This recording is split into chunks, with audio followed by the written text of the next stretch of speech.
Good morning, everybody. I'm sorry I'm late with our morning motivation, but y'all know on Tuesdays and Thursdays I do counseling in the morning. So I wanted to make sure that I gave all of my attention to those who call for help. But I wanted to talk to you all about, oh, I forgot to put my seatbelt on.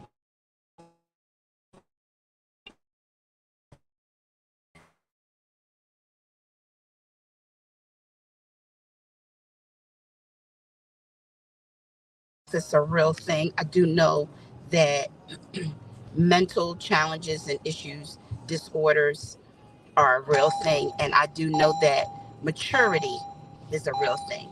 But mental maturity, um, not sure if that's, I know it's a real thing, but not sure if people have coined it that. Excuse me. Okay, Lord Jesus. Y'all hold on. Let me put on my seatbelt because this thing is going to keep dinging until I do. Sorry. One second. Let me just say this. I do not own the rights to this music, but I do own the rights to my praise. So, all right. So,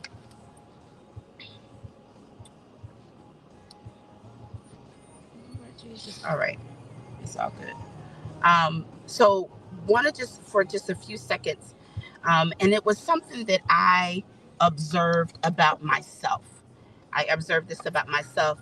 This was a couple weeks ago, and something happened, and I started creating this narrative in my mind based on what had happened previous in my life, challenges that had happened previous in my life. And I know that I have matured. I know that I've grown. I know that I've healed. But the trick of the enemy, my God Jesus, is to take you back to a place where there was trauma, there was hurt, and cause you to create a narrative trigger, because you've been triggered, cause you to create a narrative that is really all in your mind. And when I was thinking about that this morning, um, because sometimes you gotta kill what the enemy tries to do and tries to say. You have to kill it. And when I say kill it, I mean kill it. I mean literally, be like, no, thank you. And really get to the point where you are mature enough to say, no, that's not the case. This is what happened. That's not them. That's not what they did, but this is what happened. And you also have to get to the place where you recognize, and I know we don't do this on a regular basis because it's not in us to do, right? It's always in us to protect ourselves, to justify our actions when things happen. But is it possible that we can get to the place where we recognize that the person that did the offense, whether it was thought, word, or deed, that they have issues and challenges? And sometimes it's not that they do it purposely. Some folks do, don't get me wrong. But it's not that they do it purposely, but they had a trigger. And something triggered them to treat you the way that they're treating you, or to say what they've said, or to do what they've done. So, can we mentally mature and say, listen, let me not create this whole narrative in my brain to say, yeah, this is no, no, no. Because some people, again, have issues and challenges. My grandfather used to say it like this. He used to tell me, particularly because I grew up, in a space and time where um, black and white issues, I'll say that, were so prevalent that, if you were friends with um, someone of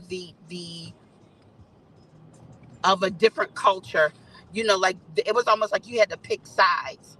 And I grew up in a predominantly Caucasian neighborhood and went to that type of school.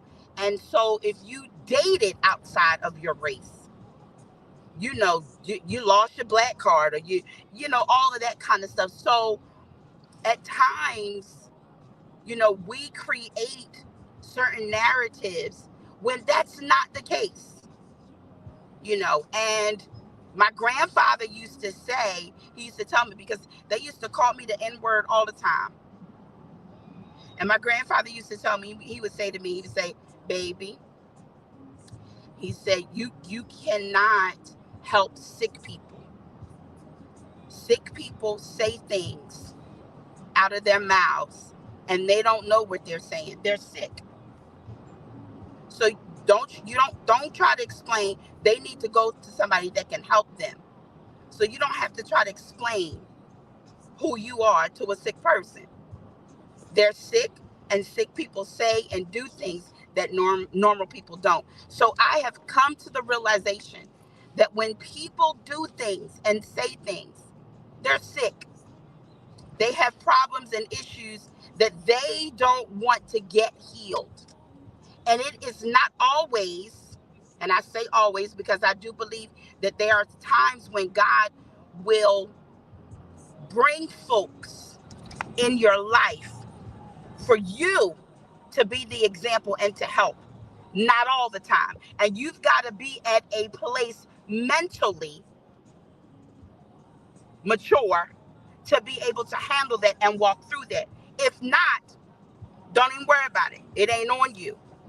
Let God do it. So I'm saying to you and I today, can we be mentally mature? Can we grow mentally? Can we evolve mentally? Stop thinking, and again, this was me growing up. Stop thinking that everyone is against you.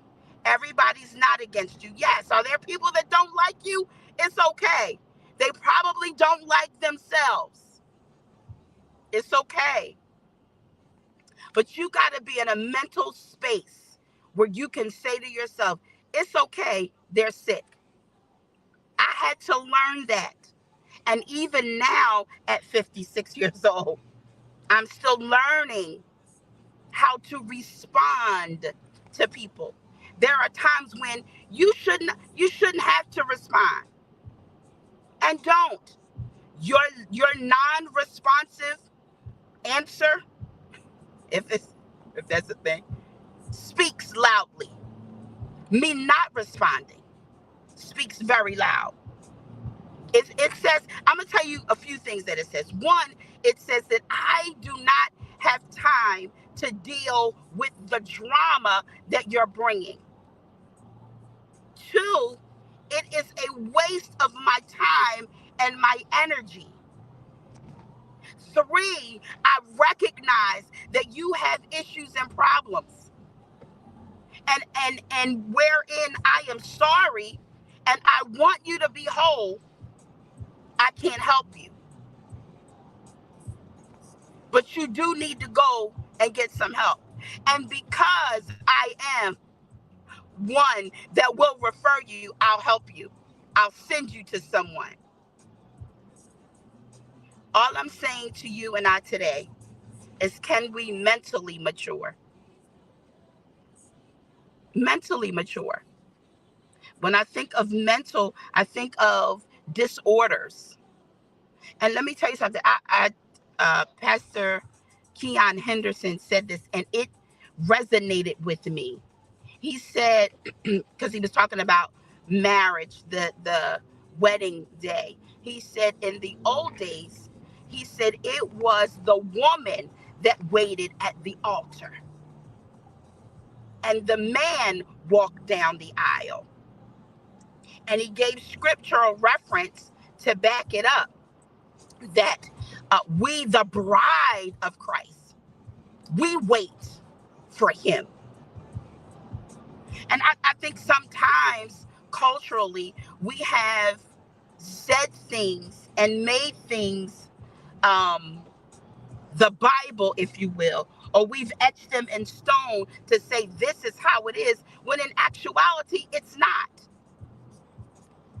And when things are not working out the way we think, we create things in our minds to justify how we feel.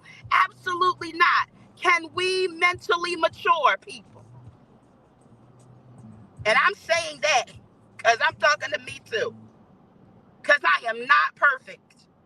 Not by a long shot. Not perfect. My desire is, Father, that you would teach me every day. And I say this all the time, that we should be forever learning. Forever learning. Forever evolving. Forever changing. The woman that I was 2 months ago, I am not today. The person that you were 5 years ago, you are not today. There was a maturity. There was a growth. There was a mental maturity. So can we continue the journey? Can we continue the journey? Is it all right that we continue the journey? I want us to be mentally mature. Continue the journey to greatness. After all, you were created to be great. All right? That is the motivational moment for the day. I absolutely love you. Walk with the King and be a blessing. Peace out, y'all.